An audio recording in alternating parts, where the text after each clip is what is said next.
Buongiorno, benvenuti alla TG Sicilia. Le principali notizie. Palermo, si allarga lo scandalo nella scuola Falcone allo Zen.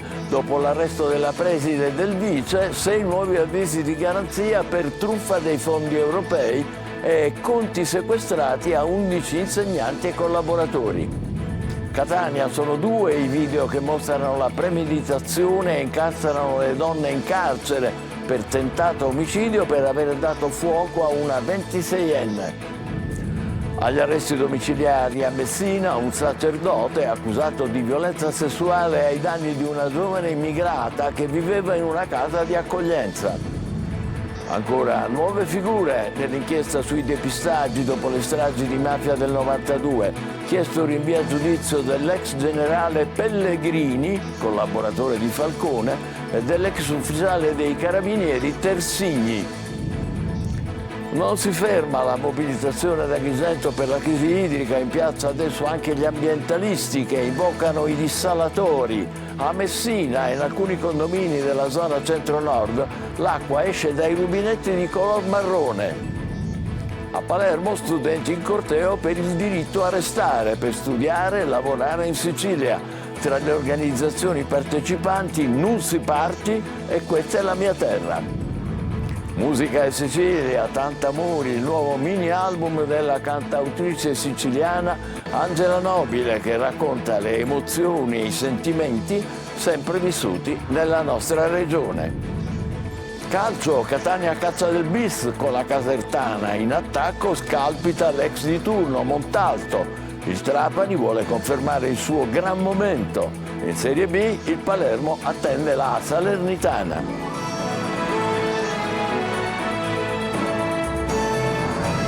Bentrovati, si allarga lo scandalo nella scuola Falcone allo Zen di Palermo. Dopo l'arresto della preside e del suo vice, 6 nuovi avvisi di garanzia e conti sequestrati a 11 insegnanti e collaboratori. È stato un ex professoressa dello stesso istituto a far aprire il caso, Manlio Viola. Non solo la preside antimafia, che in realtà avrebbe approfittato a scopi personali dei fondi dei progetti comunitari assegnati alla scuola di frontiera. Dietro al sistema dei falsi corsi c'erano almeno altri 11 funzionari pubblici, professionisti e docenti. A distanza di 1 anno e mezzo dall'arresto della preside Daniela Loverde, del vicepreside Daniele Agosta e di un professionista esterno alla scuola per peculato e corruzione maturato nella gestione dei fondi assegnati alla Giovanni Falcone, la ferita ancora aperta nel sistema antimafia torna a sanguinare. A far saltare il tappo al sistema della presunta truffa mascherata dietro i progetti di legalità sono stati un ex preside della stessa scuola ed una docente che nel frattempo era stata trasferita dopo essersi scontrata con la dirigenza scolastica proprio su questi temi. I carabinieri hanno notificato un provvedimento di sequestro beni a 11 destinatari accusati di essere stati parte del sistema dei corsi fantasma. Si tratta di un sequestro preventivo da 20.000 euro, ma oltre alle questioni economico-finanziarie scattano anche altri 6 avvisi di garanzia nei confronti di persona non ancora coinvolta fino ad ora. In particolare sono stati contestati svariati episodi in cui gli insegnanti avrebbero attestato falsamente sia la loro presenza sia quella degli alunni all'interno dell'istituto, apponendo firme o presenze false anche in orari extracurricolari. Le somme sequestrate costituiscono il profitto che gli indagati avrebbero indebitamente percepito per gli incarichi retribuiti di esperto o di tutor. Ma il colpo peggiore è quello dato alla credibilità di un sistema di legalità che in quella scuola, in pieno quartiere Zen e in quella preside avevano creduto. La Guardia di Finanza di Ragusa ha sequestrato un'impresa di Modica del valore di 450.000 euro specializzata nella riparazione meccanica di autoveicoli. 5 gli indagati per fatture false per oltre 1 milione di euro. A Catania sono 2 i video che mostrano la premeditazione e incastrano le donne accusate di tentato omicidio per aver dato fuoco a una 26enne tuttora ricoverata al centro ostioni del Cannizzaro. Adelaide Barbagallo. È stato un gesto studiato, organizzato e messo in atto con lucida ferocia, scrive la GIP Simona Ragazzi nell'ordinanza. Queste immagini mostrano la premeditazione e incastrano Agatina Vitanza e Alessandra Rosa Gennamari, entrambe di 42 anni, le donne accusate di tentato omicidio a Catania per aver dato fuoco a Giusy Scalogno, la 26enne, finita suo malgrado al centro di una lite tra famiglie per un fidanzatino conteso tra due minorenni. Nel primo video vediamo l'acquisto di un accendino, non uno qualunque ma antivento, con la fiamma più potente e diretta. Verrà ritrovato nel luogo dell'aggressione in via Capuana. Quest'altro video mostra l'acquisto della benzina in una bottiglietta. Prima la lite tra minorenni, volano insulti, parole grosse. Vitanza, mamma di una delle due, decide di recarsi a casa dell'altra ragazzina. Vi brucio come topi, vi do fuoco. Gli elementi raccolti indicano in lei la donna che getta la benzina sui parenti e la famiglia contrapposta. Ad aprire la porta Giusy Scalogno, accanto a lei sua madre, la madre della ragazzina protagonista della lite. Volano altri insulti, parolacce e poi l'accensione dell'accendino e le fiamme che avvolgono Giusy Scalogno e feriscono anche la madre della ragazza nel tentativo di salvare dal fuoco la figlia. Vitanza ha cercato di scagionare l'amica Gennamari dicendo che non era accanto a lei al momento dell'aggressione, ma le testimonianze e i video smentiscono la sua versione. Entrambe si sono recate con l'auto della Gennamari ad acquistare accendino e benzina ed erano assieme quando la Scalogno è stata investita dalle fiamme appiccate. Entrambe si sono poi rese irreperibili per poi recarsi insieme in caserma. Un sacerdote a Messina è accusato di violenza sessuale ai danni di una giovane immigrata che viveva in una casa di accoglienza. Per lui arresti domiciliari. Francesco Triolo.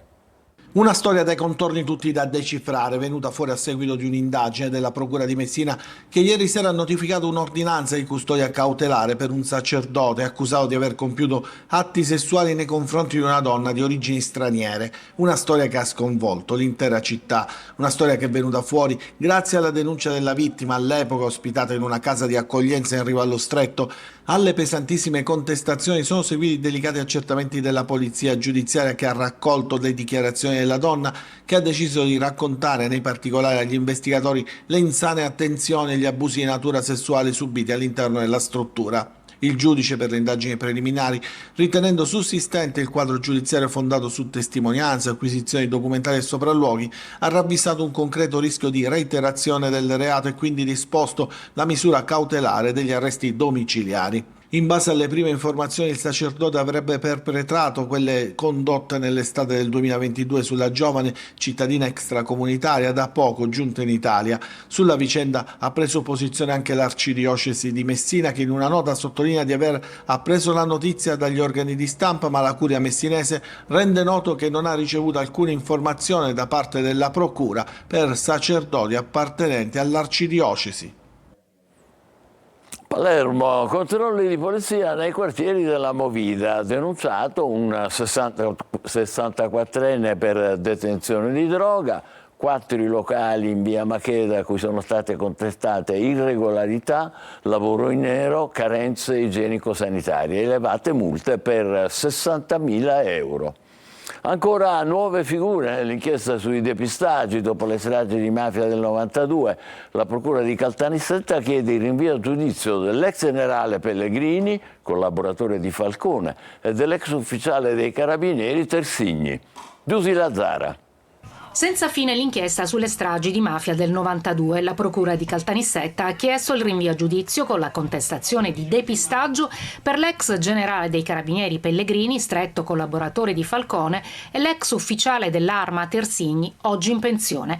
Secondo l'ipotesi accusatoria, i 2 ufficiali in servizio alla direzione investigativa antimafia avrebbero intralciato i pubblici ministeri che cercavano riscontri alle dichiarazioni del collaboratore Riggio sulla strage di Capaci. L'ex agente della polizia penitenziaria è poi finito in carcere per i suoi rapporti con i clan mafiosi. I 2 carabinieri non avrebbero vagliato le dichiarazioni e sono accusati di aver affermato il falso ai pubblici ministeri di Caltanissetta che chiedevano chiarimenti e avrebbero ostacolato le indagini finalizzate ad acquisire elementi per comprovare l'autenticità delle dichiarazioni di Riggio. A Caltanissetta indagati in altri 3 filoni di indagine per depistaggio anche 4 poliziotti Uniti per la gestione del falso pentito scarantino nella strage di Via D'Amelio. Non si ferma la mobilitazione ad Agrigento per la crisi idrica. In piazza ora anche gli ambientalisti che invocano i dissalatori. Davide Sardo. La città di Agrigento è tormentata dalla sete da decenni, ma pochi ricordano una condizione di sofferenza come l'attuale, con turni di erogazione che a volte sono attesi oltre 30 giorni. Altrettanto grave è la crisi ad Enna, con turni ogni 6 giorni, e a Caltanissetta 10 giorni. I cittadini si mobilitano, protestano, si radunano in piazza innanzi a municipi e prefetture. Ad Agrigento si prosegue ad oltranza in piazza Pirandello, ai piedi del comune. Volevo fare una domanda ai signori del Consiglio, quelli dell'opposizione, ma l'acqua loro ce l'hanno? Perché io non vedo nessuno di loro che protesta, quindi o c'hanno l'acqua o non hanno problemi di crisi idrica loro. A fianco dei cittadini anche i rappresentanti delle associazioni ambientaliste, Maria Amico e Lega Ambiente. Siamo ad ottobre e nulla è cambiato, la crisi è stata partita diciamo da marzo del 2024, ancora si cercano i pozzi, non si trovano perché e in ogni caso siamo in piena desertificazione della Sicilia, quindi anche trovare pozzi è una cosa assolutamente temporanea. Noi abbiamo il mare, tutto intorno alla Sicilia è un'isola, ha il mare. Non dobbiamo indugiare ulteriormente, abbiamo bisogno dei dissalatori. Noi vorremmo che si puntasse il dito sui finanziamenti persi, in particolare quelli per il rifacimento dell'intera rete idrica, ma anche su tutta una serie di altre attività obbligatorie, opportune e necessarie, quali il contenimento dei consumi. Nella provincia di Palermo invece si procede al razionamento. Da lunedì prossimo 7 ottobre l'acqua sarà distribuita una volta a settimana, a rotazione in diversi quartieri per 24 ore. Da Agrigento e Palermo a Messina, dove in alcuni condomini della zona centro-nord l'acqua che esce dai rubinetti è di color marrone. Intanto si dimette improvvisamente il direttore generale dell'AMAM, l'azienda idrica della città, Francesco Triolo. L'acqua sporca, raccolta nelle bacinelle, è la fotografia del disagio che stanno vivendo una trentina di famiglie che vivono a Messina in 3 condomini di via Barbalonga, zona centro-nord della città. L'allarme è stato lanciato dall'amministratore dei condomini, Giuseppe Chiarella, dopo che l'AMAM ha dichiarato non potabile l'acqua che arriva nelle cisterne dei palazzi. È solo l'ultimo dei problemi riscontrati sulla rete idrica cittadina e per le quali le verifiche dei tecnici dell'azienda Acque Messinesi avrebbero trovato il motivo, la rottura di un tubo in un altro palazzo poco sopra, che causerebbe questo danno a cascata agli altri condomini. L'esempio di come il problema principale è sempre quello della vetustà della rete. L'acqua è così ormai da una settimana, marrone e solo l'arrivo delle autobotti quotidianamente mette i residenti nelle condizioni almeno di lavarsi, ma sull'acqua a Messina si è aperto un altro fronte, un caso, quello delle dimissioni improvvise ed immediate del direttore generale di AMAM Pier Francesco Donato. Un addio sul quale c'è uno strano alone di mistero e che è finito sotto la lente del Consiglio Comunale. In uno scarno comunicato diffuso da AMAM si è parlato genericamente di contestazioni su alcune non precisate questioni di un direttore incalzato più volte e di criticità in più settori operativi della società. È un momento particolare sicuramente, veniamo da una crisi che ancora comunque è presente nonostante i numeri degli ultimi giorni sono sicuramente molto favorevoli, quindi discuteremo insieme all'Assemblea quelli che saranno i fatti successivi e l'Assemblea mi spiegherà poi quello che è stato il motivo o comunque gli elementi che hanno portato a queste dimissioni.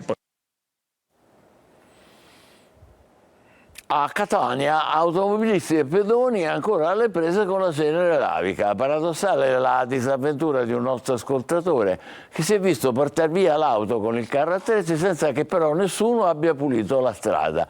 Tante le segnalazioni alla nostra linea di WhatsApp. Tonino De Mana. È ancora lì, eppure sono passati quasi 2 mesi. La cenere dell'Etna ricopre ancora strade e marciapiedi di Catania, ormai fa parte integrante della città, rappresenta quasi una caratteristica insieme ai sacchetti della sabbia vulcanica e della spazzatura disseminati ovunque, nel caso specifico in un'aiuola o quel che resta di Largo Podgora. Via Umberto e le strade limitrofe risentono ancora dell'approssimativa rimozione della cenere lavica, ma un'altra rimozione, paradossalmente, sembra essere più celere. È la disavventura di un residente che si è visto portare l'auto con il carro attrezzi proprio perché in quel tratto di strada era previsto lo spazzamento. Una mattina mi ritrovo senza macchina, non potendo accompagnare i bambini a scuola, con il pensiero che si siano rubati la macchina. Considerando il fatto che avevano messo un foglietto a metà strada e io, avendola posteggiata di inizio strada, non ho potuto accorgermi del fatto. E non solo questo, ho dovuto pagare il carattrezzi, ho dovuto pagare una multa. L'automobilista si è rivolto alla nostra linea di WhatsApp al numero 342 74 55 005. Oltre al danno, la beffa per lui. La beffa più grande è il fatto che la strada è rimasta intatta.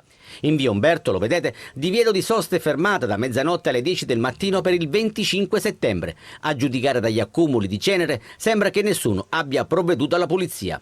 E mentre il nostro telespettatore si è visto portare l'auto con il carro attrezzi, si assiste inermi al parcheggio selvaggio con gli orari di carico e scarico mai rispettati e con furgoni in ogni angolo. Beh, situazioni paradossali e certamente ingiustificabili. Andiamo a Palermo, non vogliamo andarcene dalla Sicilia, vogliamo restare per studiare e lavorare. Stop all'emigrazione forzata. È il messaggio che tanti studenti hanno voluto mandare con una manifestazione di piazza nel capoluogo. Marco Gullà. Sono 222.000 i siciliani che dal 2000 al 2020 sono dovuti emigrare. Questa è un'emorragia continua.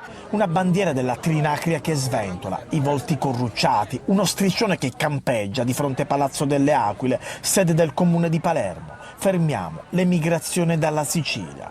Una manifestazione simbolica e significativa, quella di tanti studenti palermitani che questa mattina hanno pacificamente sfilato per le vie del capoluogo. Noi dalla Sicilia non vogliamo andarcene, dicono. Fermiamo questa emorragia. Bisogna investire per permettere alle persone di restare in Sicilia, perché questo è il tema, questo è il motivo per cui siamo scesi in piazza, ossia per il fatto che la scelta di emigrare alla Sicilia in realtà non è affatto una scelta, è una costrizione. 20.000 giovani l'anno se ne vanno perché non ci sono opportunità di studio, non ci sono opportunità lavorative, ci sono servizi fondamentali che mancano. Giovani che ogni anno lasciano la Sicilia per trovare lavoro al nord Italia o all'estero, ma c'è chi lascia l'isola anche per motivi di studio. In maniera diretta o indiretta, ognuno di noi ha un parente che vive fuori, che vive a Bologna, a Milano, che vive addirittura fuori dall'Europa, in America, in Australia.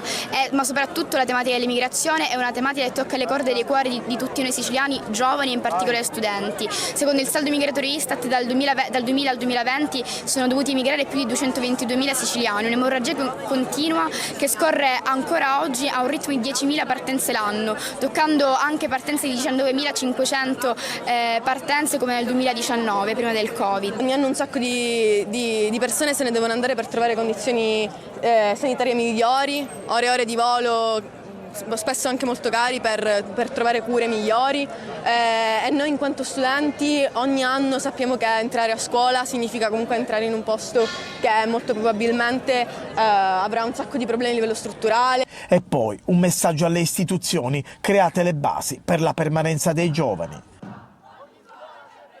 10.000 partenze di giovani l'anno sono davvero tantissime, al di là delle chiacchiere. La Sicilia al centro dell'attenzione ad Assisi, con l'offerta dell'olio che alimenta la lampada votiva che arde giorno e notte sulla tomba di San Francesco, patrono d'Italia.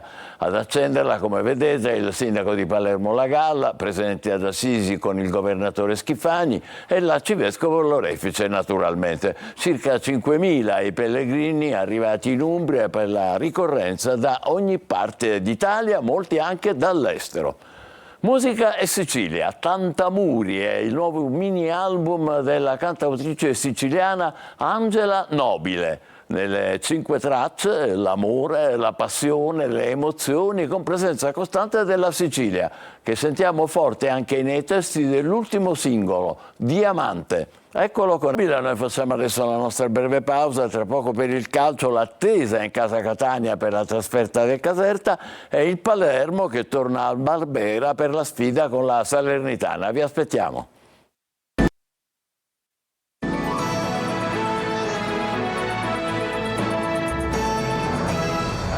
Insieme con il calcio, il Catania cerca punti a Caserta per restare in alta quota. Mister Toscano tiene tutti sulla corda. Torino De Mana.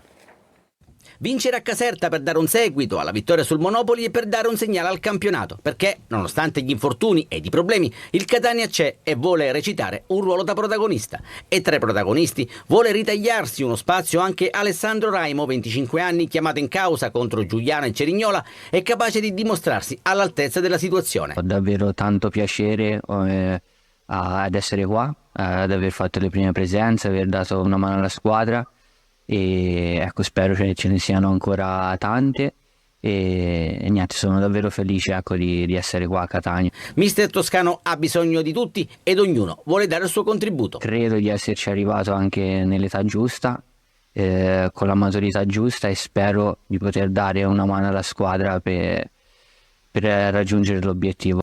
Domenica alle 15 servirà il miglior Catania per cercare di allungare la striscia positiva. A destra dovrebbe tornare Guglielmotti, in avanti Scalpi da Montalto, ex di turno, mentre Inglese potrebbe subentrare a gara in corso. Al Pinto dirige Nicolò Turrini della sezione di Firenze. Intanto è ufficiale, il prefetto di Caserta ha disposto il divieto di vendita dei tagliandi ai residenti nella provincia di Catania.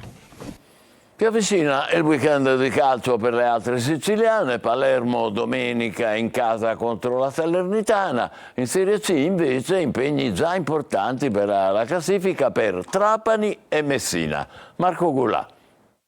Il Palermo e la vittoria perduta al Barbera. Non è il titolo di un nuovo film, ma la sintesi del momento dei rosanero tra le mura amiche. Nelle ultime 10 partite, tra vecchia e attuale stagione, il Palermo ha vinto una sola volta. E domenica al Barbera arriverà la Salernitana, sfida insidiosa anche per la buona qualità degli avversari, ma che potrebbe consentire alla formazione di Dionisi, qualora arrivasse una vittoria, di fare un altro salto in classifica. Alessio Dionisi dovrebbe confermare in gran parte la formazione che ha vinto sul campo del Sud Tirol. Il tecnico sta trovando delle certezze, soprattutto tra difesa e centrocampo. Qualche dubbio in attacco, dove la competizione è molto alta. Brunori potrebbe ancora partire dalla panchina. Serie C, il Trapani vola. Nelle ultime 5 partite Granata che hanno collezionato 11 punti. Domenica la formazione di Aronica contro il Sorrento, fuori casa, proverà a mettere dentro la terza vittoria consecutiva e iniziare ad affacciarsi sulle posizioni di vertice. Messina che invece domenica affronterà la capolista Benevento con diverse incognite. A cominciare dal portiere, l'indecisione di Picerno potrebbe costare il posto a Curtosi con Krapicas dal primo minuto. Una scelta che però costringerebbe Modica a cambiare qualcosa tra i giocatori di movimento per rispettare l'impiego degli under. La settimana è stata caratterizzata anche dalle difficoltà di reperimento di un campo da gioco. I giallorossi hanno svolto una seduta nell'antistadio e un'altra in una struttura di calcio a 7. Tutto questo mentre si è dimesso il direttore generale Giuseppe Trimarchi. E sullo sfondo c'è sempre l'ipotesi di una cessione della proprietà. E noi ci fermiamo qui, TG Sicilia torna alle 20, grazie per averci seguito e buon pomeriggio.